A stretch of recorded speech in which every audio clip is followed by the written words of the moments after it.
Patrick Mahomes, Josh Allen, get your popcorn ready. The best quarterback rivalry in all of football is back. This is Sports Guy talking that you guys are watching and listening to. I am Dustin Tran, your host, as I am here today to talk about Patrick Mahomes and Josh Allen meeting up in the NFL playoffs for the third time in the last 4 seasons. However, this matchup is now at Buffalo as the home team has won each of the playoff matchups between these two teams in the past 2 playoff matchups. This game also marks the first time ever that Patrick Mahomes will be playing in a road playoff game. Before I say anything else though, I want to present you guys with the topic question. So here it is. Which quarterback are you more confident in, Patrick Mahomes or Josh Allen? And I love both of these quarterbacks. I'm a fan of Patrick Mahomes and I'm a fan of Josh Allen. When I watch these two quarterbacks play, I am witnessing greatness at the quarterback position. I am truly in amazement with those guys. Those guys can swing the rock like nobody else. They can throw farther than almost every other quarterback in the National Football League. They're both deadly accurate with the football in their hands. They both can scramble around. They both know how to play the quarterback position at a high level, which is something that we don't say about quarterbacks nearly enough in today's NFL. There is a shortage of elite quarterbacks in the National Football League when we're talking about the modern NFL. But when you talk about this matchup, there are 2 elite quarterbacks in this game, Patrick Mahomes and Josh Allen. Everybody knows Patrick Mahomes is one of the best quarterbacks on the planet. In fact, if you had to ask me where I would rank Patrick Mahomes on my all-time list, I would probably say that he is a top 5 quarterback of all time. As for Josh Allen, everybody knows that he's a top 5 quarterback in the National Football League, even with his turnovers. Yes, I know Josh Allen threw 18 interceptions and that he is a high turnover machine guy, but Josh Allen more than makes up for it with his explosive plays in the passing and running game. When you watch Josh Allen play, you know he's going to contribute a lot of touchdowns on the ground and in the air. There's a reason why Josh Allen combined to score over 40 touchdowns. That is because he has been carrying the Buffalo Bills this year. The receiving game has not been as good as expected. Stephon Diggs has taken a step back compared to previous seasons, and their other wide receivers have not really stepped up compared to other seasons. But when you watch Josh Allen play, you know that he is elevating the Buffalo Bills because he is helping them out in the running game and he's helping them out in the receiving game. But to answer the question as to who I am more confident in, I'm going to go with Patrick Mahomes because I know Patrick Mahomes is the better quarterback when you compare him to Josh Allen. Yes, I know Patrick Mahomes is on a worse roster with worse weapons, but playoff football is completely different. It's all about experience at the quarterback position, and both of these guys are pretty experienced, but I gotta go with Patrick Mahomes on this one because we all know that Patrick Mahomes is the best thrower of the football in his hands. We know that Patrick Mahomes has the ability to create big plays at any given time, assuming of course that the wide receivers for the Kansas City Chiefs actually know how to catch the football, because this is one of the worst receiving cores that I've ever seen for a championship contending team. When Kadarius Toney is your wide receiver 1, that's when you know that you have problems on your hands because this guy couldn't catch a cold. If you threw the OSHA at Kadarius Toney, I guarantee you that he would drop the football in his hands because that's how much of brick hands that he has. Kadarius Toney can't catch anything to save the world. When you watch this Kansas City Chiefs team, you have to wonder how they've even gotten this far with their wide receivers because like I said, Kadarius Toney, he's not very good at what he does. The only thing he can effectively do is run jet sweeps. They got Marquez Valdez-Scantling, a guy that has drop issues as well. I'm not even really sure what's his use on the football field, considering that he doesn't really contribute anything useful for the Kansas City Chiefs. And they got Rashee Rice. Okay, I'll give Rashee Rice some credit. He's actually had a pretty good year for the Kansas City Chiefs, but he's more of a wide receiver 2 or a wide receiver 3 on other teams. He's not supposed to be your best receiver on the roster because if he's your best receiver on the roster, then you got problems in the wide receiver room. When you watch this Kansas City Chiefs wide receiver room, you have to feel pretty sorry for Patrick Mahomes because you're wondering how is he even able to work any magic towards that team, because that team does not have any explosive playmakers on the outside, particularly at wide receiver. I mean, look, Justin Watson and Sky Moore, they're nice contributors, but they're wide receiver 4 and wide receiver 5 respectively for a good reason. That's because those guys can't get open on a consistent basis, and if you can't get open as a wide receiver, you're not going to be good enough to play in the National Football League. I don't care what size you are. Let me use Kelvin Benjamin as an example. Kelvin Benjamin, he was a huge receiver, 6'5" receiver. He was a physical receiver, but he was not good in the NFL because he could never get open. My point is you have to get open if you're the wide receivers on the Kansas City Chiefs. Now, the good news for the Kansas City Chiefs is they got weapons at other positions, which is why I'm really confident in Patrick Mahomes. You look at the offensive line for the Kansas City Chiefs, you have to feel pretty confident about them. They give Patrick Mahomes all day to throw the football. Of course, you also have to thank the referees for why the Kansas City Chiefs have a good offensive line, because they effectively never get called for false start or holding. That's because the referees always seem to be on the Chiefs' side. Of course, that's the Taylor Swift factor, because whenever Taylor Swift is involved within the Chiefs, that means the NFL has to favor the Chiefs so the Swifties can go ahead and win. That's what we know football is all about when it comes to Taylor Swift. And the Kansas City Chiefs offensive line, they use that to their advantage by using holding tactics on opposing defensive linemen. That's why Patrick Mahomes is all day to throw the football. Of course, they can also run the football pretty effectively. They got Isiah Pacheco, one of the most underrated running backs in all of football. I'm surprised more people aren't talking about him as one of the top running backs in the National Football League, because this guy is a hard runner. He is a bruiser. He is a game wearer. He wears down defenders like no other. When you watch Isiah Pacheco play, you have to be amazed with his running style and his underrated speed. The guy can run really fast for a guy that is supposedly known as a power back. And of course, they've got the best tight end in football in Travis Kelce. I know Travis Kelce, he had a down year. He didn't even get 1,000 yards this year as a receiver, but Travis Kelce is still one of the most gifted players at the tight end position. He's still a really good player, and he is still a contributor for the Kansas City Chiefs. He is going to be a major factor in this game. I expect him to torch the Buffalo Bills, because I'm looking at the Buffalo Bills defense. They are missing one of their defensive starters at the linebacker position, so watch the Kansas City Chiefs try to exploit that in the passing game. Expect Travis Kelce to be fed the ball early and often. That's what they should be doing anyways, and that's one of the reasons why I trust Patrick Mahomes more than I trust Josh Allen, because I know that Patrick Mahomes is going to get his best players involved with the football in his hands. As for the Buffalo Bills, if they want to win this game, they've got to get Stephon Diggs back on track. I know that they want to run the football with James Cook, and he's done a really good job for them, but how do they win this game? They got to get Stephon Diggs and Gabriel Davis involved in the receiving game. I know Gabriel Davis has effectively disappeared ever since he scored 4 touchdowns against the Chiefs 2 years ago, but he needs to rewind the clock and get his abilities back, because if they can get that version of Gabriel Davis, then I do believe the Buffalo Bills will win. However, I don't believe that version is going to happen. I believe Patrick Mahomes is going to outplay Josh Allen, because Patrick Mahomes is less likely to turn over the football compared to Josh Allen. And when you have a quarterback that turns over the football in the playoffs, you're going to pay double compared to the regular season. And I expect Josh Allen to turn it over once or twice, and the Kansas City Chiefs are going to get points off of it. Do I think this game is going to be close? Absolutely. This is going to be the game of the week. I think the Kansas City Chiefs, they're going to put up points on the board. No, they're not the explosive offense that they were a couple of years ago, but they're still a good offense, and I expect this game to come down to the wire. I do think that the Buffalo Bills will be holding a lead in the fourth quarter, but I do think Patrick Mahomes will end up making a fourth quarter comeback in this game. It's not necessarily going to be late in the game, under 2 minutes left to go, where he's going to drive his team the length of the field and they win the game, but it's going to be a fourth quarter comeback where Patrick Mahomes takes a long drive. He puts the Kansas City Chiefs in position to take the lead. They're going to fail the 2-point conversion, but it's not going to matter, because they're going to hold on to beat the Buffalo Bills. I think the Kansas City Chiefs are going to play a good football game. I think they're going to be locked in, and they're going to make it to their 6th straight AFC Championship appearance. I got the score being 29-24 Chiefs, so I got the Chiefs scoring 29 points, while I got the Bills scoring 24 points. I think Josh Allen is going to lose in the AFC Divisional Round again, as he has done that in each of his last 2 years. I think it's going to happen for the 3rd straight year. I think the Kansas City Chiefs are going to play a good football game. I think they're going to be locked in defensively. I think they're going to run the football pretty effectively as well, and of course, Patrick Mahomes is going to make the key plays where it's going to separate him from Josh Allen. Remember, Patrick Mahomes is an all-time great quarterback, while Josh Allen is just purely a great quarterback. Obviously, you compare all-time great to just great quarterback. The all-time great always wins over the great quarterback. So in my mind, that means Patrick Mahomes needs to be trusted more than Josh Allen when it comes to this game, because ultimately the Kansas City Chiefs are going to beat the Buffalo Bills, plain and simple. So that is why I am more confident in Patrick Mahomes, as he will lead the Chiefs to a victory over the Bills by the score of 29-24 in the AFC Divisional Round. Remember, go ahead and subscribe to Sports Guy Talking,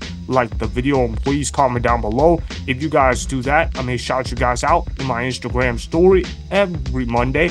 That will be for the @Dustin Tran Instagram account. Make sure to follow me on Instagram @Dustin Tran and that Sports Guy Talking.